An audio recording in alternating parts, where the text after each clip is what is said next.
일의 줄거리입니다. 평범한 주민센터 공무원 강상웅은 9년째 사귀고 있는 여자친구 김민숙과 함께 모델하우스를 구경하러 갑니다. 24평 4베이 구조의 아파트에 마음을 빼앗긴 두 사람이었지만 분양가가 7억 원이라는 말에 현실의 벽을 실감하게 되는데요. 무주택 기간도 짧고 청약 점수도 부족한 상황에서 김민숙은 신혼특공으로 승산을 높이자며 결혼을 제안합니다. 다소 현실적인 프로포즈였지만 강상웅은 플레이스테이션을 사준다는 말에 결혼을 수락해요. 그런데 마침 강상웅의 아버지 강동기에게서 연락이 옵니다. 뭔가 줄 게 있다는 말에 혹시 돈이 아닐까 기대하며 시골집을 찾아가지만 강상웅과 아버지의 사이는 좋지 않았어요. IMF 때 실직한 후 가족을 돌보지 않고 밖으로만 돌았던 아버지를 강상웅은 무능하고 책임감 없는 사람이라고 생각하고 있었거든요. 아버지는 정년퇴직을 했다며 뜻밖의 말을 꺼냅니다. 그러더니 갑자기 강상웅의 손을 잡고 뭔가를 판다고 하는데요. 강동기가 넘겨준 것은 초능력이었습니다. 가문 대대로 이어져온 초능력을 받게 된 강상웅. 강동기가 갑자기 강상웅의 머리에 나사모총까지 쏘는데요. 놀랍게도 강상웅은 멀쩡했습니다. 돈을 가진 만큼 힘이 세지고 다친 곳도 낫지만 초능력을 쓰면 그만큼 돈이 사라지는 기막힌 능력이었습니다. 아버지는 조용히 어려운 사람들을 돕고 남의 돈에는 손대지 말라는 말과 함께 정자대부라는 대부업체 명함만 남기고 은퇴를 선언해요. 강상웅은 김민숙에게 이 사실을 털어놓습니다. 처음에는 믿지 않던 김민숙도 직접 초능력을 확인한 후 분석에 들어가는데요. 현금만 사용 가능하고 10,000원으로 2m밖에 뛰지 못하며 동전이 떨어지는 소리가 나서 격투기도 못하는 등 제약이 너무 많았습니다. 결론은 기계보다 비효율적이라는 것. 결혼도 해야 하고 집도 사야 하는 상황에서 초능력은 쓰지 않기로 결정합니다. 그 후 강상웅은 철저하게 힘을 아끼며 살아가요. 지하철에서 할머니 짐도 안 들어주고 문도 안 잡아주면서 주변의 따가운 시선을 받습니다. 직장에서는 민원까지 들어오고 동료들에게도 이상하다는 소리를 듣게 되는데요. 한편 김민숙은 계약금 3천만 원을 마련하기 위해 집안의 물건들을 모두 팔아치웁니다. 중고 거래를 하고 돌아오던 길 강상웅은 골목에서 한 남자가 3명에게 폭행당하는 장면을 목격해요. 하지만 3대1 싸움에 끼어들면 몇만 원으로 끝날 일이 아니었기에 그는 그냥 지나칩니다. 집에 돌아온 강상웅은 스스로를 쓰레기라고 자책하며 괴로워해요. 다음날 강상웅은 어머니 이은희를 만납니다. 이은희는 평생 모은 갯돈 3천만 원을 빵 봉지에 담아 건네주며 김민숙이랑 결혼해서 집 사라고 말합니다. 드디어 계약금이 마련된 거예요. 기쁜 마음으로 김민숙에게 전화를 걸며 귀가하던 그때 갑자기 버스가 사고를 당합니다. 버스가 다리 난간을 뚫고 아래로 떨어지기 직전 승객들의 비명이 울려 퍼지는데요. 강상웅은 망설입니다. 아버지의 말, 어머니의 당부, 김민숙과의 약속이 머릿속을 스쳐 지나갑니다. 하지만 결국 그는 3천만 원을 움켜쥐고 버스를 잡아요. 온 힘을 다해 버스를 끌어올리는 동안 어머니의 평생이 담긴 돈은 동전이 되어 흩어지며 사라집니다. 버스는 무사히 구조됐지만 강상웅의 손에는 아무것도 남지 않았습니다. 그렇게 그는 완전히 망했습니다. 이외 줄거리입니다. 한편 어딘가에서는 조안나가 불을 다루는 초능력자 화진을 추적하고 있었습니다. 화진은 불을 이용해 부하들을 처리하지만 조안나가 나타나 거리 전체에 물을 뿌려버립니다. 화진의 불은 꺼져버렸고 조안나는 현대 사회에서 초능력보다 더 센 건 돈과 능력이라며 여유롭게 상대를 제압해요. 변호인과 방은미는 버스 사고 영상을 보다가 강상웅을 발견합니다. 영상 속에서 동전이 떨어지는 것을 본 변호인은 강상웅이 특별한 초능력자라는 것을 알아채고 이 친구라면 싸움을 끝낼 수 있다며 직접 찾아가기로 해요. 그 시각 강상웅은 유치장에 갇혀 있었습니다. 버스를 밀었다는 소문이 퍼지면서 다른 수감자들에게 놀림을 받던 그는 아버지가 준 명함을 떠올립니다. 정자대부에 전화를 걸자 놀랍게도 바로 석방이 됐어요. 강상웅을 데리러 온 사람은 대부업체 회장 박정자였는데요. 박정자는 아버지 강동기와 결혼 약속까지 했던 사이라며 이자까지 합쳐 30억의 빚이 있다고 말합니다. 그러면서 자신의 사위가 되면 빚을 탕감해주겠다고 제안하는데요. 강상웅이 여자친구가 있다며 거절하자 박정자는 그냥 나가면 24시간도 못 버틴다고 경고합니다.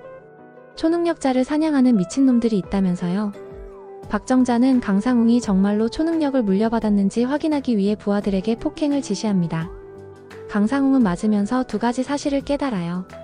돈 덕분에 죽을 만큼 아프지는 않다는 것, 그리고 돈이 다 떨어지면 진짜 죽는다는 것이었습니다. 간신히 부하들을 제압한 강상웅은 박정자의 결혼 제안을 뿌리치고 창문으로 뛰어내려 탈출해요. 집으로 돌아온 강상웅은 김민숙과 마주칩니다. 버스 사고 영상이 퍼져 유명해진 것을 알게 된 김민숙은 어머니의 갯돈 3천만 원을 날린 것에 분노해요.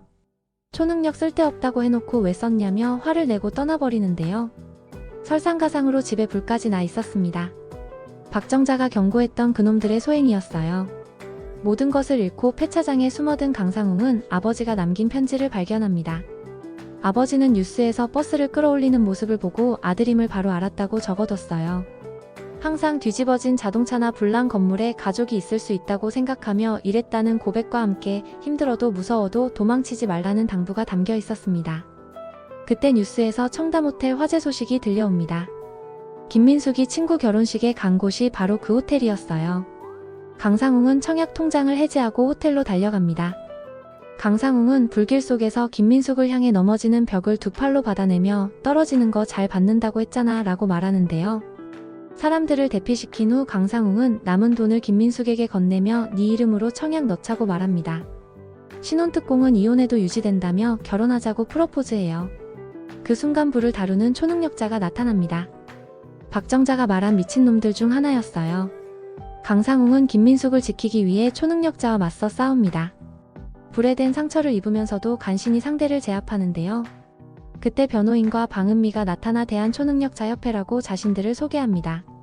저 초능력자가 쓰는 건 동료 화진의 능력이라며 아버지의 안부를 묻는 변호인. 강상웅은 대체 아버지가 무슨 짓을 하고 다녔던 건지 혼란스러워하며 오늘도 완전히 망했다고 생각합니다. 3회 줄거리입니다. 강상웅이 정신을 차려보니 낯선 곳이었습니다. 자신을 변호인이라고 소개하는 남자가 나타나는데요. 이름이 변호인인 변호사라니 법정에서 헷갈릴 것 같다는 생각이 드는 순간 변호인은 대한초능력자협회에 대해 설명하기 시작해요.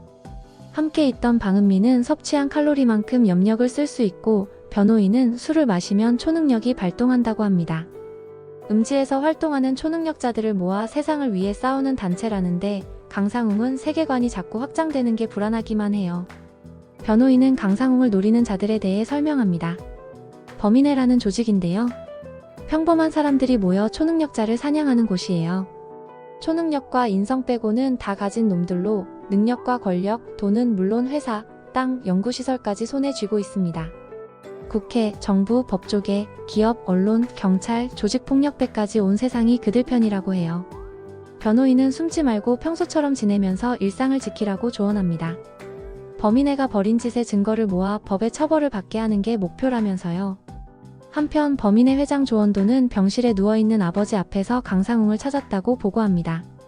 그의 초능력을 가질 수 있다며 야심을 드러내는데요. 조한나 역시 연구시설에서 잡아온 초능력자에게 실험을 강행하며 잔인한 면모를 보여줍니다. 강상웅의 훈련이 시작됩니다. 방은미는 물이 가득 든 조끼를 입히고 전신운동을 시키고 변호인은 초능력에만 의존하지 말고 평상시에는 자기 힘으로 싸우다가 결정적일 때만 효율을 높이라고 가르쳐요. 자본주의 사회니까요. 방은미는 돈을 흘리지 말라며 특수 속옷을 선물하고 신상 보호를 위해 복면도 건네줍니다. 복면을 쓰니 생각나는 사람이 있었어요. 예전에 봤던 3명의 양아치들이었습니다. 강상웅은 그동안 평생 지나가던 행인이었다고 자책하며 이제는 그냥 못 넘어가겠다고 다짐해요. 복면을 쓰고 나타난 강상웅은 동네 양아치들에게 당근 거래 사기를 당할 뻔한 여성을 구하고 빼앗겼던 게임기를 원래 주인에게 돌려주기도 합니다. 그러던 어느 날 김민숙에게서 청약 당첨 소식이 들려옵니다. 강상웅이 복면 쓰고 세상을 구하러 다닐 때 혼인신고까지 혼자 다녀왔다는 거예요. 오산이지만 사실상 수도권이라며 이제는 진짜 아껴야 한다고 당부합니다. 당장 계약금 6천만 원이 필요한데 연봉 2배 주는 곳에서 면접을 보러 오래서 그걸로 중도금과 잔금을 마련할 계획이에요. 변호인은 강상웅을 데리고 도영감을 찾아갑니다. 앞날을 내다보는 가장 강력한 초능력자인데요. 강상웅이 준비됐는지 알려줄 거라고 해요. 도영감은 눈이 하얗게 변하며 어둠에 가라앉은 황금은 빛을 잃지만 우물에 동전을 던지듯 그들을 위해 자신을 던질 때 황금이 다시 찬란함을 되찾는다는 예언을 남깁니다. 그때 범인의 용역들이 들이닥칩니다. 변호인은 강상웅에게 도망치라며 돈을 건네고 자신은 골목길을 막고 싸우겠다고 해요. 강상웅은 도망치다가 박정자에게 전화를 겁니다. 뭐가 됐든 하겠으니 돈을 빌려달라고요. 박정자는 흔쾌히 응하고 김민숙이 옆에 있던 자리에서 반갑다는 인사까지 건넵니다. 조한나가 직접 나타나 변호인과 방은미, 도영감을 궁지에 몰아넣습니다. 화진의 능력을 복사한 초능력자를 대동하고 왔는데요. 그때 도영감이 조한나의 얼굴을 보며 예언해요. 곧 그놈이 돌아오고 넌 집에서 쫓겨나며 네가 쏜 총에 네가 죽는다고요. 분노한 조한나가 도영감에게 총을 쏘려는 순간 강상웅이 돌아옵니다. 박정자에게 빌린 돈을 가득 들고요. 제3금융권 불법 사채 최고금리 대출이라 연체하면 미래가 없지만 지금은 싸워야 할 때입니다. 돈이 떨어질 때까지 치열하게 싸우는 강상웅. 불을 다루는 적에게 가까이 가면 타고 떨어지면 맞는 상황에서 그는 끝까지 포기하지 않아요. 사회 줄거리입니다. 강상웅과 초능력자의 싸움이 계속됩니다. 돈이 떨어져가는 강상웅은 마지막 남은 돈으로 간신히 초능력자를 쓰러뜨리는데요. 그 순간 범인의 회장 조원도가 직접 나타납니다. 조원도는 돈이 곧 힘이고 어차피 돈 싸움이니 많은 쪽이 이긴다며 강상웅에게 초능력을 팔라고 제안해요. 원하는 만큼 값을 쳐주겠다면서 잠깐 휴전하자고 하는데요. 그날 이후 범인애는 귀신같이 조용해집니다. 강상웅은 부모님을 찾아가 결혼 소식을 전합니다. 어머니 이은희는 김민숙이가 하나님이라며 기뻐하고 아버지 강동기도 축하한다고 해요. 상견례 날짜를 잡기로 하고 강상웅은 아버지에게 초능력을 팔 수 있는지 물어봅니다. 아버지도 그게 된다는 걸 몰랐다며 얼마나 준다고 하느냐고 되묻는데요. 범인애가 무서운 놈들이니 조심하라고 경고하지만 강상웅은 내 인생에서 나한테 제일 해를 끼친 사람이 누군지 아느냐며 쓴소리를 하고 나와버립니다. 한편 청담호텔 화재 현장을 조사하던 형사들은 강상웅과 김민숙 이름이 적힌 차용증을 발견합니다. 범인의 쪽에서는 조원도가 조한나에게 미국에서 누군가를 불러들인다는 이야기를 해요. 조원도는 사고 파는 것 정도는 할 수 있겠지, 밥값은 해야지 라며 조한나를 압박합니다. 강상웅은 방은미를 찾아가 초능력 파는 것에 대해 물어봅니다. 방은미는 범인애가 초능력을 빼낼 수 있는 건 확실하다며 동료 화진의 능력을 그들이 갖고 있었다고 말해요. 그러면서 변호인이 다 알고 있었다고 폭로합니다. 범인의 연구시설에서 화진에 관한 자료를 발견한 강상웅은 변호인이 자신에 대해 적어둔 메모도 보게 되는데요. 생계가 좋지 않고 무력이 있어 배신 위험이라고 적혀 있었습니다. 변호인은 병원에서 술을 끊으라는 진단을 받습니다. 예후가 좋지 않고 시간이 많이 남지 않았다며 가족에게 알리고 준비하라는 말을 듣지만 아직 말하지 못했다고 대답해요. 강상웅은 조원도에게 전화해 초능력을 팔겠다고 말합니다. 얼마가 필요하냐는 질문에 40억 165만 원이라고 대답하는데요. 조원도는 흔쾌히 수락합니다. 강상웅은 김민숙에게 비싼 음식을 사주고 프로포즈 때 깜빡한 반지도 선물해요. 돈을 들고 하늘 높이 점프하며 별을 따주겠다고 말하는데요. 초능력이 생기고 처음으로 마음이 편한 순간이었습니다. 다음날 출근한 강상웅은 친절 공무원으로 돌아옵니다. 그때 조나단이라는 남자가 전입신고를 하러 오는데요. 미국에서 들어온 지 얼마 안 됐다며 남몰래 세상을 바꾸는 일을 한다고 말합니다. 대한민국 공무원이라는 말에 강상웅은 안도하지만 곧 경찰이 찾아오면서 긴장감이 고조돼요. 강상웅은 초능력을 팔면 아무 증거도 안 남는다고 생각하며 도주합니다. 조원도에게 전화해 오늘 당장 팔겠다고 하는데요. 그때 변호인이 나타나 막아섭니다. 강상웅은 다 알고 있었으면서 왜 모른 척했냐며 분노하고 방은미도 변호인에게 화를 냅니다. 항상 자기 말만 맞고 자기만 정의롭고 결국 자기만 위한다며 개꼰대라고 쏘아붙여요. 변호인은 자기한테도 연락이 왔다고 말하지만 방은미는 거짓말이라며 믿지 않습니다. 결국 강상웅은 변호인과 방은미를 뿌리치고 범인의 시설로 들어갑니다. 조원도를 만나 돈을 받고 초능력 추출 장치에 앉아요. 지조 있게 구는 줄 알았는데 돈 몇 푼에 기어 들어올 줄 몰랐다는 조원도의 비아냥을 들으며 강상웅은 추출 과정을 시작합니다. 오해 줄거리입니다. 사실 강상웅이 범인의 초능력을 팔러 간 것은 모두 계획된 작전이었습니다. 범인의 감시가 시작된 상황에서 연구소에 잠입하는 건 불가능해 보였는데요. 유일한 방법은 스스로를 속이는 것뿐이었어요. 변호인은 모두 마음 가는 대로 행동하되 마지막 순간에 신호를 기다리라는 지시를 내렸습니다. 추출 장치에 묶인 강상웅에게 조한나가 묻습니다. 왜 여기 왔냐고요? 강상웅은 평범하게 살고 싶어서라고 대답해요. 그러려면 초능력자들과 함께 힘을 모아 범인애와 싸워야 하니까요. 부모님한테 물려받은 걸 어떻게 파느냐며 조한나를 도발합니다. 조한나가 그냥 죽이라고 명령하는 순간 방은미가 신호를 보내요. 건물 전체에 경보가 울리고 강상웅은 탈출에 성공합니다. 금고를 열어 서류를 탈취하는데 그 와중에 김민숙에게서 전화가 와요. 상견례를 내일 모레 한다는 거예요. 한정식 식당 쿠폰이 50% 할인이라 바로 샀다며 금요일 저녁 7시라고 알려줍니다. 강상웅은 쫓아오는 추격자들을 피하면서도 상견례 일정을 머릿속에 새겨요. 탈취한 서류를 분석하던 중 강상웅은 충격적인 사실을 발견합니다. 주민센터에 전입신고를 하러 왔던 조나단이 범인에 관련 인물이었던 거예요. 남몰래 세상을 바꾸는 일을 한다던 그 말이 떠오릅니다. 한편 조나단은 아버지 조원도에게 연구소 일을 맡겠다고 나서요. 히어로의 본질은 오지랖이라며 강상웅이 자신을 찾아오게 만들겠다고 말합니다. 조한나는 반발하지만 조원도는 연구소 일을 조나단에게 맡기겠다고 합니다. 변호인을 추적하던 형사가 사실 전 협회원이었다는 것도 밝혀집니다.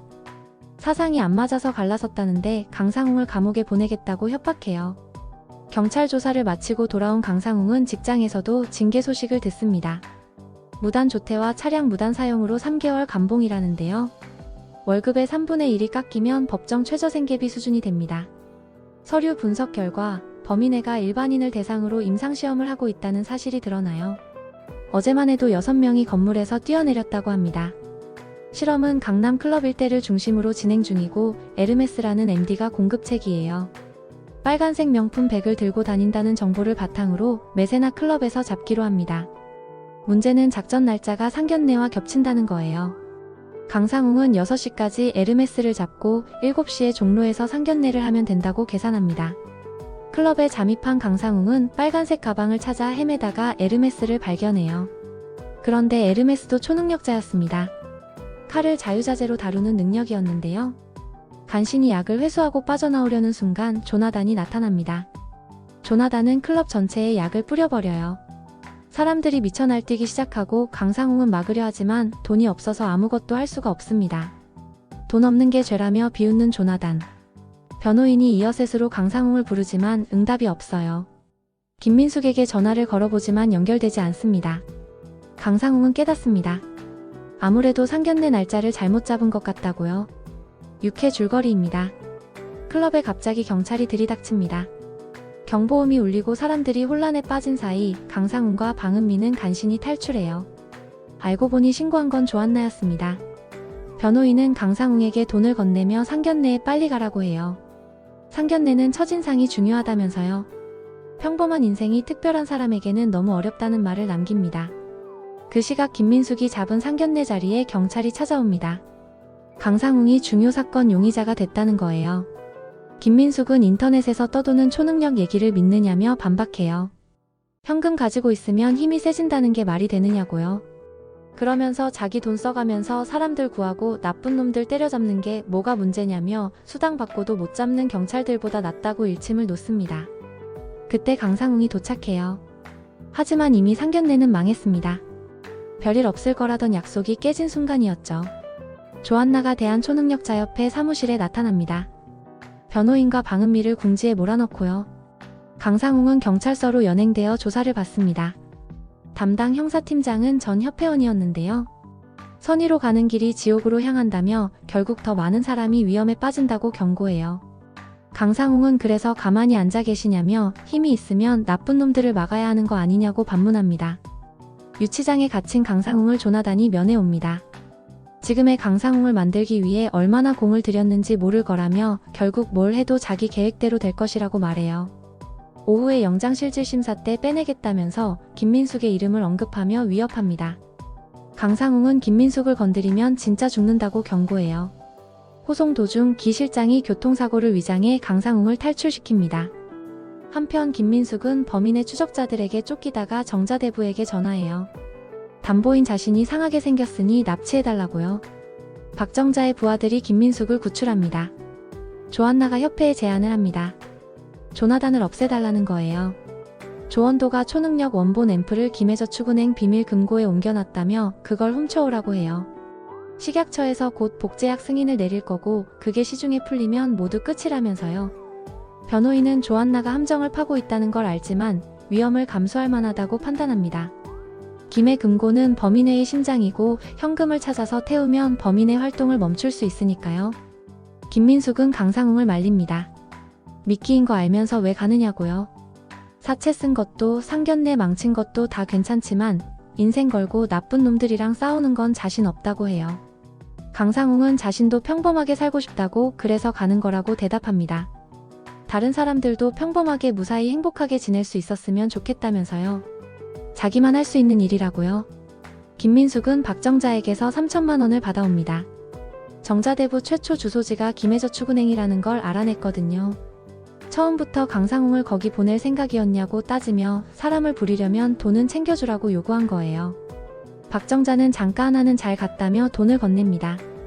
형사팀장도 범화그룹 소유 회사들과 강상웅의 연결고리를 파악하고 김해로 향합니다. 조한나 역시 강상웅 일행이 앰플을 들고 나오면 바로 잡아서 아버지에게 바치겠다고 준비해요. 마침내 김해저축은행에 도착한 강상웅은 창구에서 대출을 알아보러 왔다며 신분증을 내밀어요. 강상웅이라고 이름을 밝히자 경보가 울립니다. 이왕 미끼가 된 김에 제대로 미끼가 돼주겠다는 각오로 작전이 시작됩니다. 7회 줄거리입니다. 김해저축은행에서 전투가 시작됩니다. 범인의 요원들이 강상웅에게 총을 쏘면서 기동성을 제한하려 하는데요. 항상 돈이 부족한 상황에서 더 힘들어집니다. 방은미가 도착해 요원들을 제압하고 조한나 측 사람들까지 들이닥치면서 양측이 서로 싸우게 만들어요. 그 틈을 타 강상웅과 방은미는 지점장실로 향합니다. 변호인이 있는 곳에 도착했는데 변호인이 부상당해 있었어요. 그때 조나단이 나타납니다. 돈만 있으면 강상웅 초능력이 최고라며 이제 남은 돈이 얼마 없지 않느냐고 도발해요. 곧 재미있는 신제품이 출시될 거라면서요.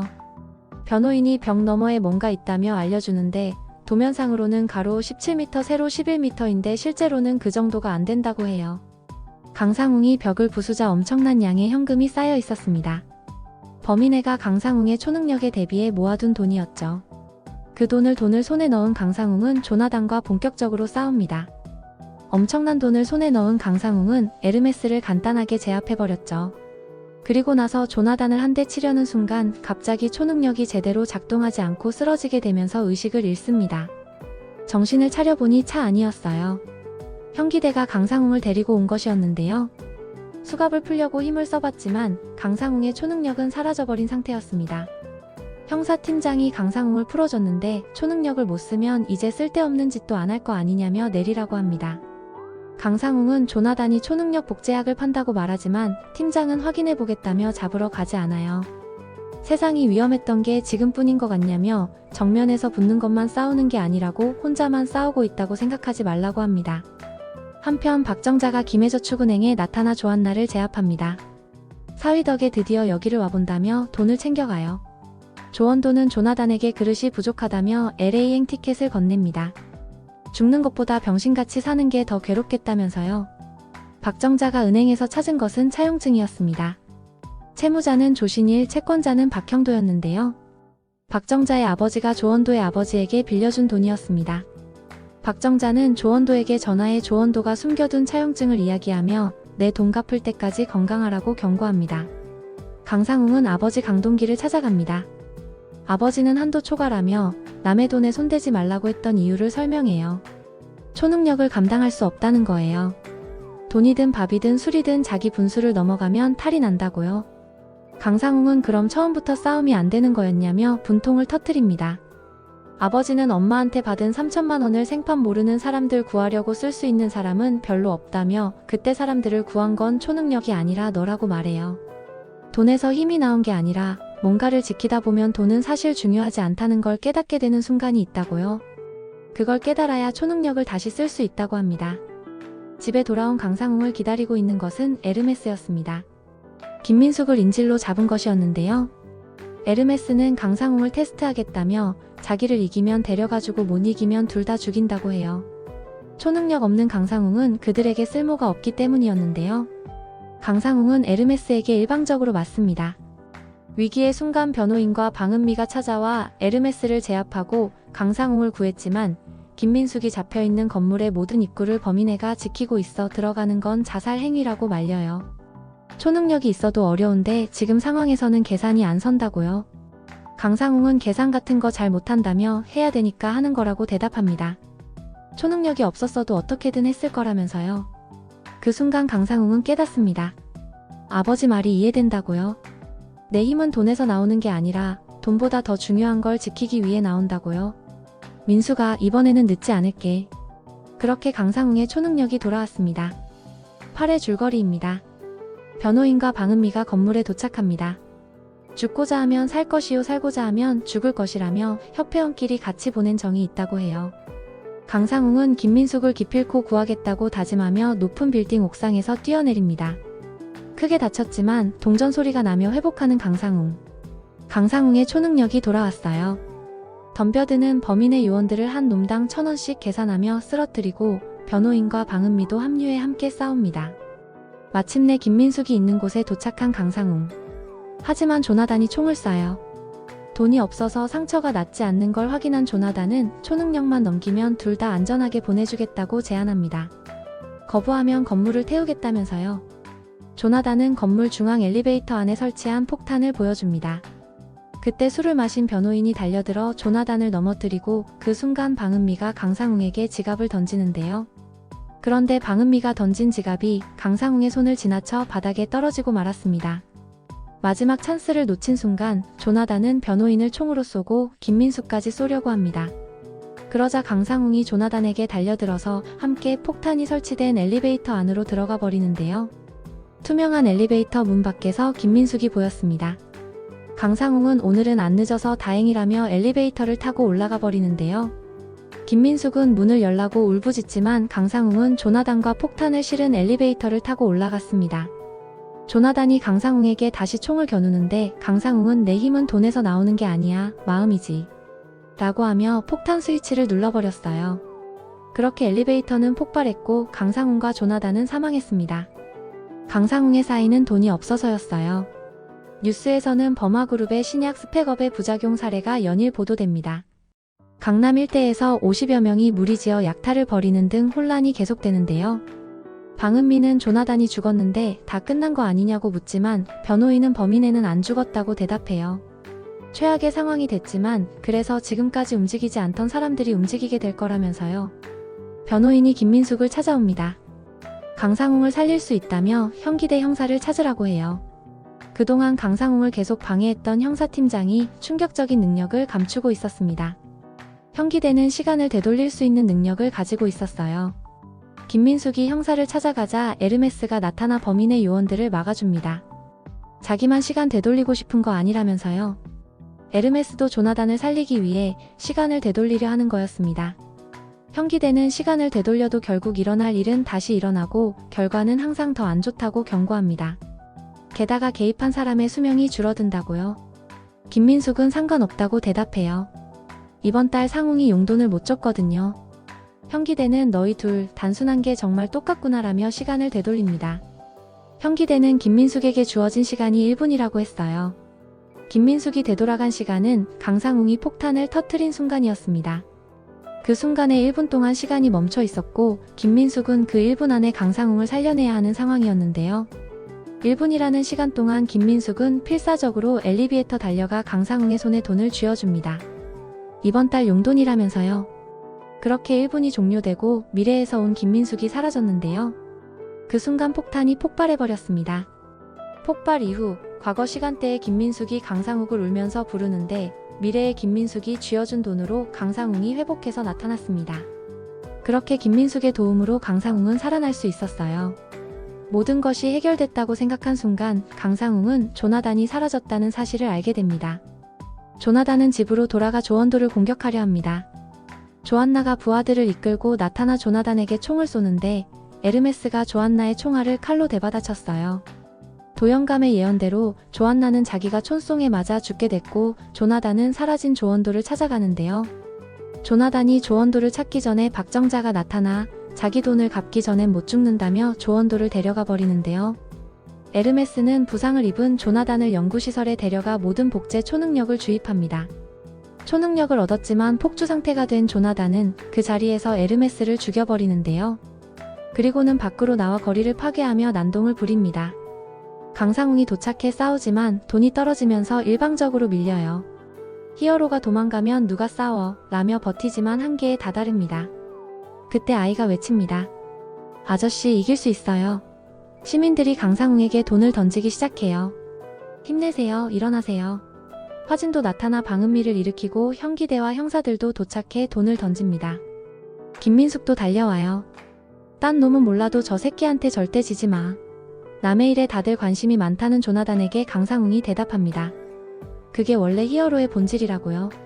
시민들의 돈과 응원을 받은 강상웅은 마침내 조나단을 쓰러뜨립니다. 돈에는 저마다 인격이 있다고요. 박정자가 조원도를 데려오고 기자들 앞에서 조원도는 검찰에 넘겨집니다. 세상이 잠깐 평화로워진 틈을 타 협회원들은 각자의 인생으로 돌아갔어요. 그리고 강상웅과 김민숙. 마침내 내 집 마련에 성공합니다. 김민숙이 그때 해주겠다던 재미있는 얘기는 임신 소식이었어요. 애 하나 키우는데 평생 3억 6천만 원이 든다는데 강상웅은 힘차게 대답합니다. 돈은 못 모아도 행복하게 해줄게. 그건 자신 있다고요.